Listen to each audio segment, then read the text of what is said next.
오늘 하나님 말씀 함께 살펴보겠습니다. 에베소서 1장 16절입니다. 에베소서 1장 16절이에요. 우리 한 구절밖에 안 되니까 우리 함께 선포할까요? 16절입니다. 시작. 내가 기도할 때에 기억하며 너희로 말미암아 감사하기를 그치지 아니하고. 아멘. 오늘 감사함이 넘치는 삶의 원리에 대해서 좀 함께 살펴볼게요. 한국 방송의 트렌드 중에 하나가 뭐냐면요, 맛집을 찾아가는 거예요. 맛집, 그죠? 맛집. 어느 곳에 맛집이 있대, 거기 기가 막히대 라고 찾아가요. 그럼 리포터가 찾아가서 꼭 질문하는 게 있어요. 이거 대체 어떻게 만들어요? 요리 레시피가 뭐예요? 라고 물어봅니다. 그러면 둘 중에 하나죠. 안 돼, 이건 절대로 비법이니 알려줄 수가 없습니다 라고 하는 가게가 있고, 어떤 가게는 또 공익을 위해서 비법을 나눠주는 케이스도 있죠. 대표적으로 이름은 굳이 밝히지 않겠지만 백모모 분께서는 유튜브를 통해서 수많은 레시피를 공유하는 바람에 우리 어머니들이 또 간식과 반찬을 만드는데 또 구세주 역할을 하고 있는 것도 사실이죠. 저도 이제 종종 보긴 하는데, 자신만이 가지고 있는 레시피, 자신만이 가지고 있던 어떤 노하우가 어떻게 보면 성공을 이끌 수 있는 하나의 이유이지 않을까요? 그래서 자신만이 가지고 있는 이 비법을 다른 사람에 공유하거나 혹은 돈을 주고 팔기도 합니다. 저는 복음이 무엇일까에 대해서 고민을 해봤어요. 복음이란 것은 결국 감추어져 있던, 우리를 향한 구원에 대한 감추어졌던 비밀이 드러난 사건이 복음입니다. 이 복음 안에는, 이 진리 안에는 우리가 이 땅 가운데 어떻게 살아야 하는지에 대해서 너무 명확하게 가르쳐주고 있다는 것이에요. 제가 신앙생활하면서 가장 지금도 씨름하고 어려운 질문과 과제가 하나 있어요. 그것은 바로 항상 기뻐하라, 쉬지 말고 기도하라, 범사에 감사하라 라는 이 데살로니가 전서 5장 말씀이에요. 특별하게 이 범사에 감사라는 이 말이 너무 분명하게 하나님의 뜻이야 라고 얘기해요. 이게 굉장히 불편합니다. 왜 불편하냐면, 그래, 감사할 수 있지. 그런데 어떻게 범사에 감사해? 어떻게 늘 감사해? 야, 이거 쉽지 않은데 어떻게 항상 감사할 수 있지? 그런데 우리가 늘 생각해야 될 것은, 하나님은 우리가 할 수 없는 걸 요청하지 않아요. 하나님은 우리가 할 수 없는 걸 명령하지 않는다는 거예요.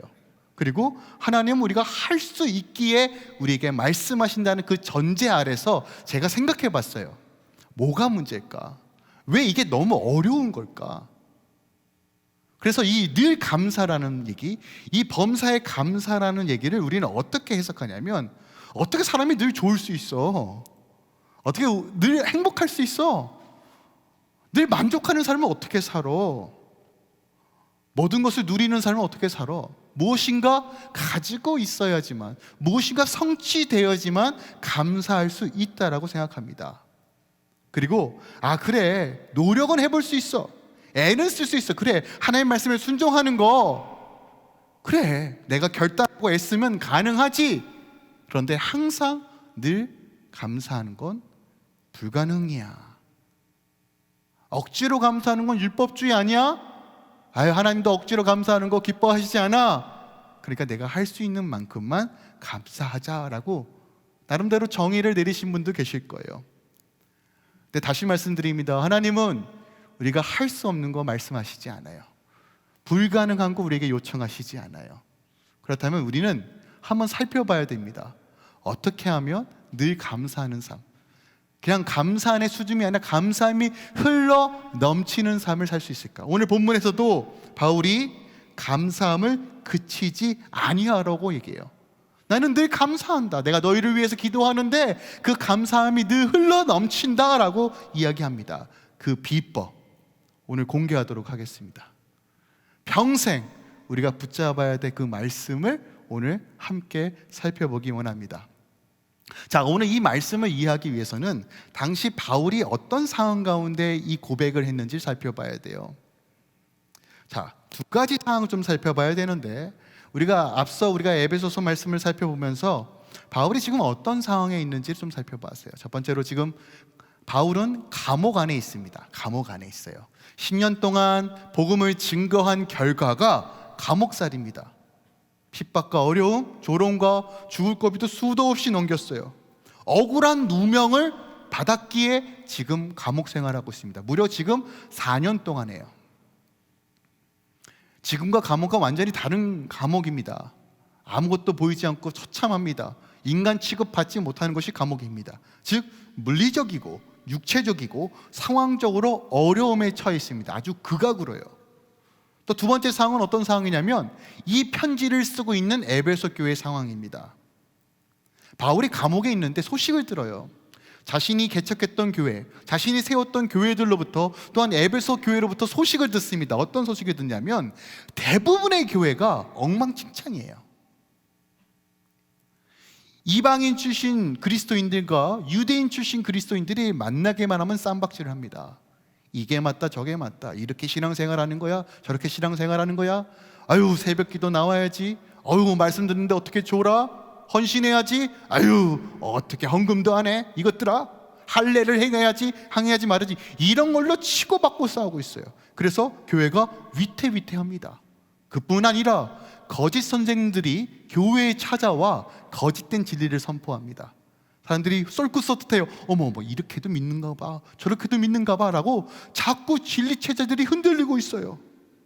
그게 다인가요? 아니요.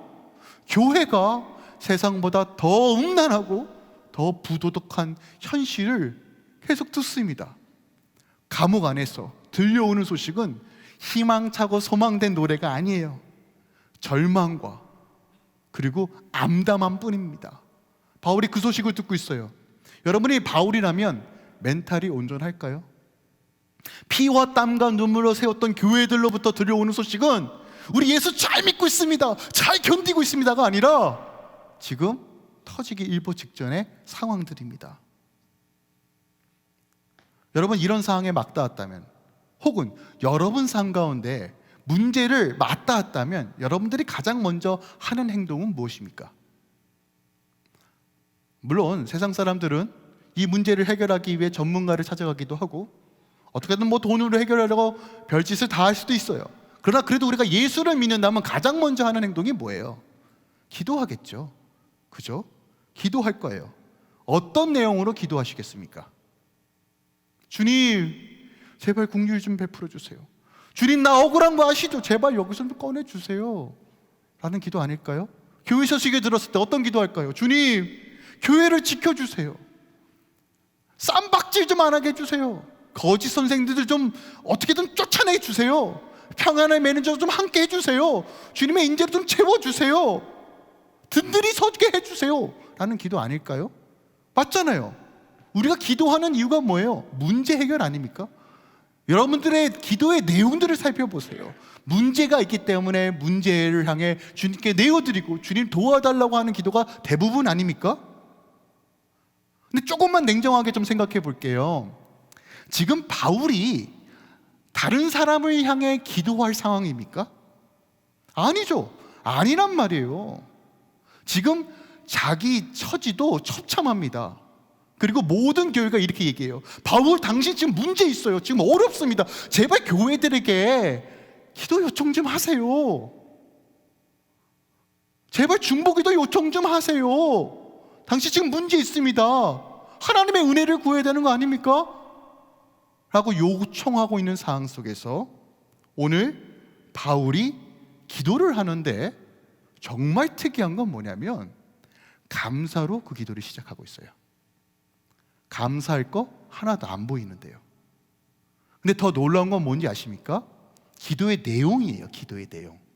우리가 이제 다음 주부터 이 기도의 내용을 살펴볼 텐데 바울의 기도의 내용을 우리가 4가지로 조금 정리할 수 있어요. 17절에 혹시 성경이 계시면 17절에 보시면 하나님을 알게 해달라고 기도해요. 18절입니다. 부르심의 소망이 무엇인지 알 수 있도록 기도합니다. 또 18절이에요. 기업의 영광의 풍성함이 무엇인지 알 수 있도록 기도하고요. 또 4번째는 믿을 때 우리에게 베푸신 영광의 그 능력의 지극히 크심을 알게 해달라고 기도해요. 여러분, 이 기도 내용만 보면 에베소 교회가 문제가 있어 보여요? 없어 보여요? 없어 보여요. 문제에 대해서 기도하지 않아요. 하나님, 이런 문제가 있으면 제발 도와주세요라고 기도하지 않고요, 정말 생뚱맞아요. 하나님 알게 해달라고 기도해요. 그럼 우리 생각해 봐야 돼요. 바울은 왜 그렇게 기도했지? 근데 왜 그 기도의 내용이 왜 감사로 시작했지? 대체 이 비법은 뭘까? 바울이 미친 건가? 아니면 우리가 이상한 건가? 생각해 봐야 돼요. 그런데 더 놀라운 건 바울뿐만이 아니라 성경에 기록되는 수많은 믿음의 사람들이 감사로 주님 앞에 나아갔다는 거예요. 그럼 우리는 이 원리를 발견해야 돼요. 왜 그런지 아십니까? 우리가 주님 오시는 그날까지 이게 무엇인지 알아야지만 믿음으로 나아갈 수 있기 때문에 그래요. 저는 소망해요. 저는 늘 범사에 감사하는 삶이 억지로 꾸역꾸역 내가 막 노력하고 막 이런 삶이 아니라, 전 바울을 볼 때마다 이건 억지로 하는 게 아니에요. 절대로 넘쳐 흐름에서 나오는 감사입니다. 저는 이 원리를 알고 싶어요. 그래서 고민하다가 이 비법을 알았어요. 여러분들과 함께 나누길 원합니다. 여러분, 늘 감사하길 소망하십니까? 그냥 추수감사절이니까 이거 딱 맘치고 오늘은 감사절 좀 땡겼으니까 다음 주부터는 좀 우울해져야지 이러실 겁니까? 아니죠. 아니죠. 우리 늘 감사하는 삶 살아야 되잖아요. 그죠? 소망하십니까? 그죠? 슬픈 것보다 감사하는 삶이 낫잖아요. 그냥 억지로 웃는 게 아니야 이런 삶이 아니라 막 여기 감사가 막 터져나와서 이 감사함으로 충만한 삶 살고 싶잖아요. 오늘 그 비밀을 함께 공유하길 원합니다. 여러분, 첫 번째 영적 원리입니다. 여러분 꼭 이거 기억하세요. 먼저 하나님께 감사함으로 나아갈 때 우리 삶에 하나님의 놀라운 역사들이 펼쳐진다는 거예요. 다시 말씀드립니다. 먼저 하나님께 감사하는 삶으로 나아갈 때 우리 삶에 놀라운 역사들이 일어나요. 이거 절대로 잊지 마세요. 그러니까 문제가 해결된 후에 감사하는 게 아니고, 어떤 것을 성취한 후에 감사하는 것이 아니고, 간질거리가 많아져야 감사하는 게 아니고, 내 삶의 치유와 기적을 경험한 후에 감사하는 것이 아니라, 어떤 상황을 마주하더라도 가장 먼저 해야 될 우리의 삶의 자세는 하나님께 먼저 감사할 때 역사가 나타난다는 거예요. 예로 들어 설명드리겠습니다. 우리가 잘 알고 있는 기적, 오병이어 기적, 여러분 잘 아시죠? 마태, 마가, 누가, 요한에 다 기록되어 있어요. 예수님께서 무리를 가르치시는데 이들이 배고파합니다. 수천 명의 사람들이 배고파해요. 그들이 주님이 제자들에게 너희들이 먹을 것을 주라 라고 말씀하세요. 근데 제자들이 멍집니다. 주님, 우리 돈 없어요. 이거 어떻게 먹여요? 안 됩니다 라고 할 때 한 아이가 보리떡 5개와 물고기 2마리를 가지고 와요. 그때 우리 예수님께서 어떻게 행동하셨는지 살펴볼게요. 요한복음 6장 11절입니다. 보세요. 예수께서 떡을 가져 축사하신 후에, 여기서 말하는 축사는 감사드렸다, gave thanks라는 단어를 사용합니다. 그러니까 축사했다, 감사했다는 뜻이에요. 감사한 후에 앉아있는 자들에게 나누어 주시고 물고기도 그들의 원한 대로 주었다는 거예요. 동일하게 나눠준 게 아니라 먹고 싶은 만큼 다 나눠줬어요. 균등하게 분배한 게 아니라 더 먹고 싶니? 더 먹어라. 그랬더니 12바구니가 남아요. 대략 10,000명에서 20,000명 정도라고 생각합니다. 여러분, 이런 기적이 시작이 어디서부터 나왔다고요? 감사로부터 나왔어요. 다 먹이고 나서 감사한 게 아니라요, 예수님은 먼저 감사하신 후에 나아갔더니 이 일이 일어난 겁니다. 기억하세요? 어떤 순간에서도 먼저 감사하는 거예요. 제가 일부 예배 때 이런 예화를 들었어요. 우리 청년들 목사님 연애가 뭔가요? 하실 때 만약에 여러분이 어떤 소개를 받는 자매나 남자가 있다고 칩시다. 현장에 나갔어요. 근데 자매와 형제의 얼굴을 보는 순간 도망가고 싶은 심정이 생기잖아요. 그때 여러분 기억하세요. 먼저 감사하세요. 이해가 되십니까? 아주 쏙쏙 들어오죠. 감사는 먼저 하는 것이에요. 먼저 하나님 앞에 감사하는 거예요. 감사할 때 자매의 얼굴이 바뀔지어다. 이건 약간 농담이고요. 여러분 어떤 비즈니스나 어떤 컨트랙을 맺거나 어떤 사람을 만날 때 여러분 기억하세요. 그 일이 있기 전에 하나님 감사합니다로 나아가는 거예요. 이게 그리스도인의 삶이에요. 그때 하나님이 일하시기 시작하는 거예요. 하나님, 내가 병이 나으면 감사하겠습니다. 하나님, 이 문제 풀어주면 감사하겠습니다. 아니요, 그거는 그리스도인의 삶이 아니에요. 내가 해보고 나서 생각하는 거예요. 아니요. 하나님의 일하심을 보기 원하십니까? 먼저 감사하십시오. 오병이어만 그런가요? 여러분, 요한복음 11장에 보면 나사로가 죽었다 살아난 사건도 나와요. 죽은 지 사흘이 지났습니다. 냄새나요. 냄새난다고 기록하고 있어요. 근데 주님께서 어떻게 반응하시냐면 보세요. 요한복음 11장 41절이에요. 돌을 옮겨 놓으니 예수께서 눈을 들어 우러러 보시니 이르시되 아버지여 내 말을 들으심에 감사하나이다. 아버지요, 대상이 명확합니다. 다른 사람에게 어떤 것에 감사하는 것이 아니라 먼저 하나님 아버지께 감사했더니 죽었던 자가 일어나는 거예요. 우리가 사람에게도 감사해야 돼요. 중요합니다. 감사하는 삶을 사는 건 너무너무 중요해요. 근데 여러분 기억하세요. 사람에게 감사를 표현하지만 그 사람이 나를 대하는 태도가 바뀌면 원망과 불평으로 바뀌어요. 근데 영원히 신실하신 하나님께 먼저 감사하는 삶을 살 때 기억하세요. 하나님이 일하시기 시작하는 거예요. 이게 비밀이에요. 이 비밀 공유해 주세요. 혼자만 알고 계시지 마시고 나눠주세요. 평생 주님 오시는 그날까지 우리 붙잡아야 될 비밀이 여기 있습니다. 아침에 일어나면 남편과 아내의 얼굴 보면서 분노를 올리지 마시고요. 먼저 하나님께 감사하세요. 주님 함께 삶이 감사합니다. 자녀가 말 안 들어도 여러분 자녀를 향해서 분노를 표출하지 마시고 하나님 저런 아들 주심에 너무너무 황홀하고 감사합니다. 여러분 이게 바로 그리스도인의 삶이에요. 그게 하나님께 맡겨드리는 삶이라고요. 우리가 자꾸 이거 못하고 무엇이 이루어져야지만 감사한다는 개념을 가지고 있으니까 감사할 요소가 많음에도 불구하고 감사할 수 없는 것에만 주목하는 거예요. 여러분 누가 이 비밀을 깨달으시겠습니까?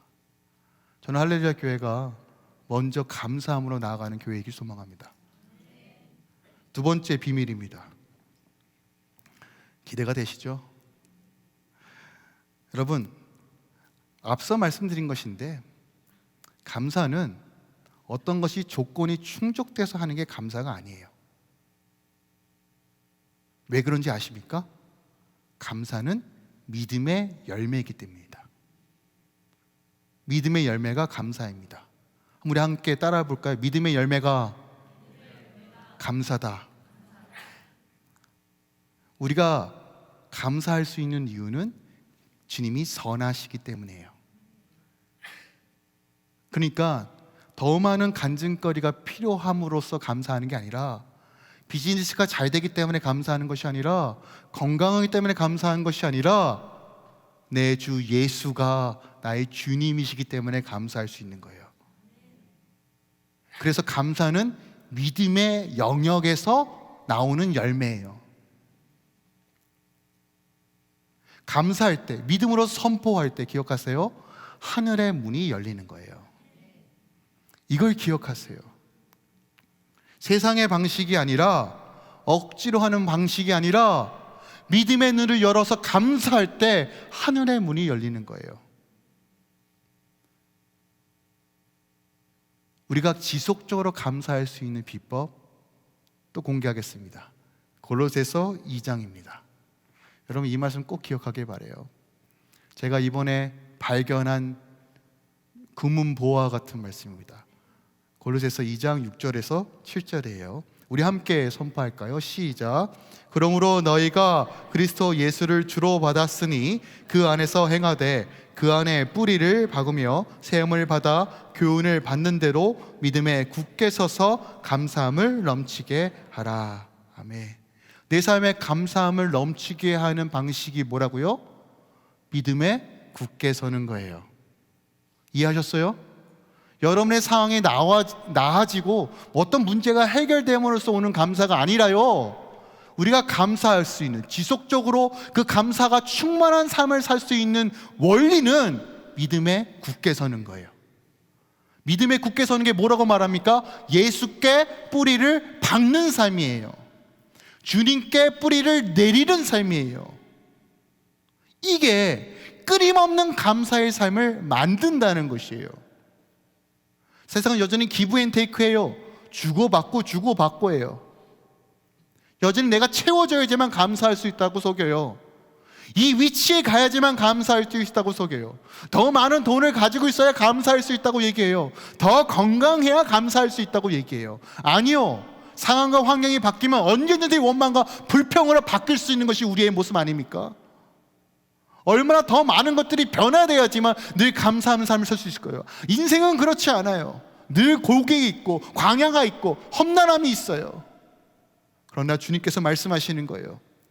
세상의 눈에 보이는 것에 감사의 근원을 두면 우리는 얼마든지 불평과 원망으로 바뀌어요. 이스라엘 백성들이 홍해 건넜을 때 찬양하고 감사했어요.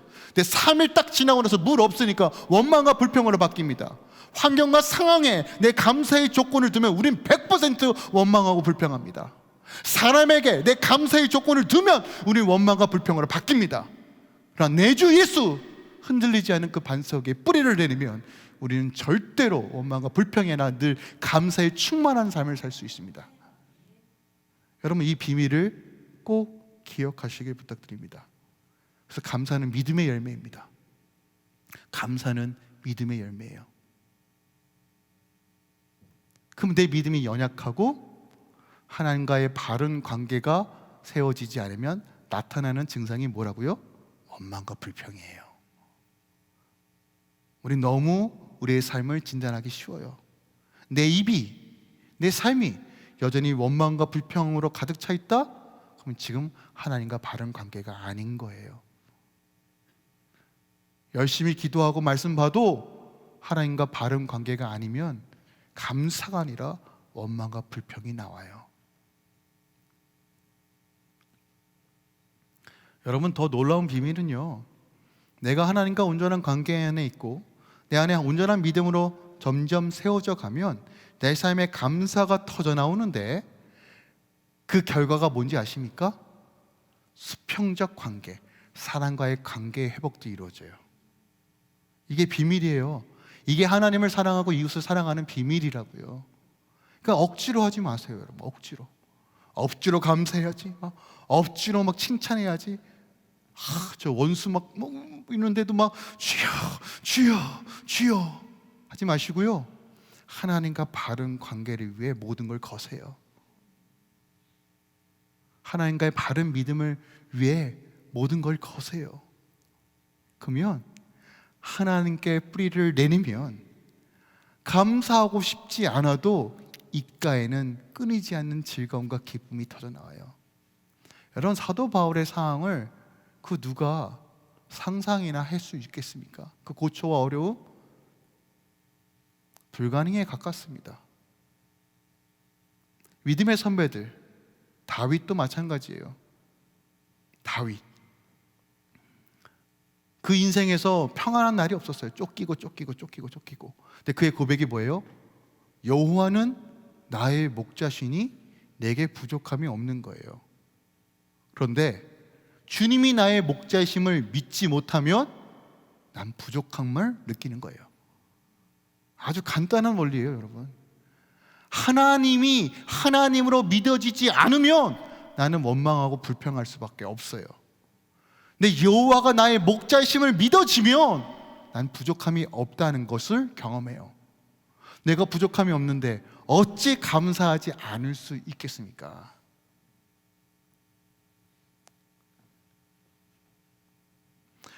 하박국의 고백을 가지고 오늘 말씀을 좀 마무리하려고 합니다. 여러분 너무 놀라지 마세요. 설교가 이렇게 일찍 끝난다고. 함께 감사함으로 좀 나아가기 위해서 오늘 좀 함축해서 좀 말씀을 나누고 있는데, 하박국 3장 17절입니다. 여러분 잘 알고 있는 말씀이에요. 비록 무화과 나무가 무성하지 못하고 포도나무에 열매가 없으며 감람나무에 소출이 없으며 밭에 먹을 것이 없으며 우리의 양이 없으며 외양간에 소가 없을지라도, 무슨 말이에요? 애쓰고 노력해도 보이는 게 하나도 없다는 거예요. 주님 언제까지입니까? 언제까지입니까? 언제까지 견뎌야 됩니까? 인간 언제까지 기다려야 됩니까? 언제까지 용서해야 됩니까? 언제까지 사랑해야 됩니까? 언제까지 눈물 흘려야 됩니까? 근데 18절에 이렇게 고백해요. 나는 여호와로 말미암아 즐거워하며 나의 구원의 하나님으로 말미암아 기뻐하는도다. 내 구원자이신 하나님을 믿을 때 우리는 기뻐하고 나아갈 수 있다는 거예요. 그리고 여러분 19절 기억하세요. 주 여호와는 나의 힘이라. 주님이 우리의 힘이 되십니다. 주님이 우리의 능력 되십니다.